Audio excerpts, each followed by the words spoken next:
Sommes-nous oui ou non en séance? Je constate que nous continuons à parler pour ne rien dire. Les responsables peuvent-ils nous dire pourquoi nous sommes là? Verkovensky, n'avez-vous aucune déclaration à faire? Absolument aucune. Mais je voudrais un verre de cognac. Et vous, Stavrogin? Non, merci. Je ne bois plus. Il ne s'agit pas de cognac. Je vous demande si vous voulez parler. Parler? Et de quoi donc? Non? Je demande la parole. Vous l'avez. Prenez-la. Messieurs, en sollicitant votre attention, je vous dois quelques explications préliminaires. M'étant consacré entièrement à l'étude de la société de l'avenir, je suis arrivé à la conclusion que depuis les temps le plus reculés jusqu'à nos jours, tous les créateurs de systèmes sociaux n'ont dit que des bêtises. Il a donc fallu que je construise mon propre système d'organisation. Le voici.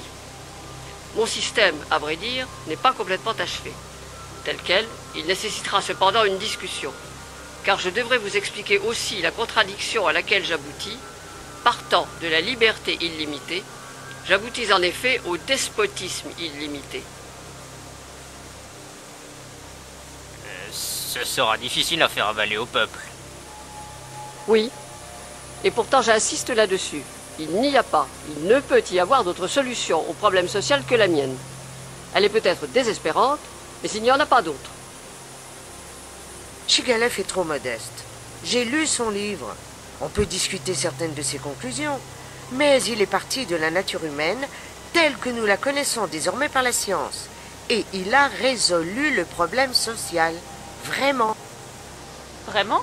Mais oui, il propose de partager l'humanité en deux parties inégales. Un dixième environ recevra la liberté absolue et une autorité illimitée sur les 9 autres dixièmes qui devront perdre leur personnalité et devenir en quelque sorte un troupeau. Oui, c'est ainsi que j'obtiens l'égalité. Tous les hommes sont esclaves et égaux dans l'esclavage. Autrement, ils ne peuvent être égaux. Donc, il faut niveler. On abaissera par exemple le niveau de l'instruction et des talents. Comme les hommes de talent veulent toujours s'élever, il faudra malheureusement arracher la langue de Cicéron, crever les yeux de Copernic et lapider Shakespeare. Voilà mon système. Écrire, faire des systèmes, ce sont des sornettes. Un passe-temps esthétique. Vous vous ennuyez dans votre ville, voilà tout. En coupant 100 millions de têtes, on va plus vite.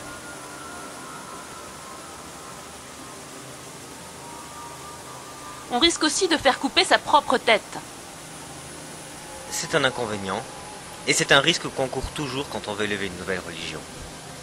Mais je comprends très bien, monsieur, que vous reculiez. Et j'estime que vous avez le droit de vous dérober. Je n'ai pas dit cela. Et je suis prêt à me lier définitivement à une organisation si elle se révélait sérieuse et efficace. Quoi? Vous accepteriez de prêter serment au groupe que nous organisons? C'est-à-dire... Pourquoi pas, si... Je comprends très bien que vous attendiez de moi des explications et des révélations sur les rouages de notre organisation. Mais je ne puis vous les donner que si je suis sûr de vous jusqu'à la mort. Nous serions compromis. Je serai plus compromis que vous. Aussi devez-vous tous répondre à une question qui décidera si nous devons nous séparer ou continuer.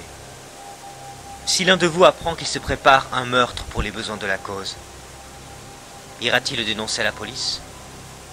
Permettez-moi de m'adresser d'abord à vous. Pourquoi d'abord à moi? Je vous connais moins. Une telle question est une insulte. Soyez plus précis. Je ne dénoncerai pas, bien entendu. Et vous, Virginsky? Non. 100 fois non. Mais pourquoi Chatov se lève-t-il? Votre attitude peut beaucoup vous nuire, Elle peut Chatov. du moins être utile à l'espion et au coquin que tu es. Sois donc satisfait. Je ne m'abaisserai pas à répondre à ton ignoble question. Eh bien, l'épreuve aura servi à quelque chose. Maintenant, nous sommes renseignés. Stavrogin, pouvez-vous répondre à la question? Je n'en vois pas la nécessité. Nous nous sommes tous compromis, et vous non. Vous serez donc compromis, et moi, non. Mais Verkovensky non plus n'a pas répondu à la question. En effet, Écoutez, Stavrogin est le délégué.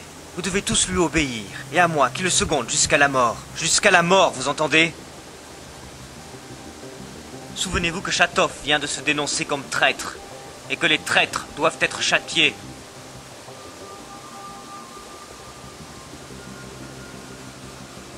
Prêtez serment, allons. Prêtez serment. À quoi? Êtes-vous des hommes, oui ou non? Et reculeriez-vous devant un serment d'honneur? Mais que faut-il jurer? De châtier les traîtres. Vite, prêtez serment. Allons, vite. Il faut que je rejoigne Stavrogin. Prêtez serment.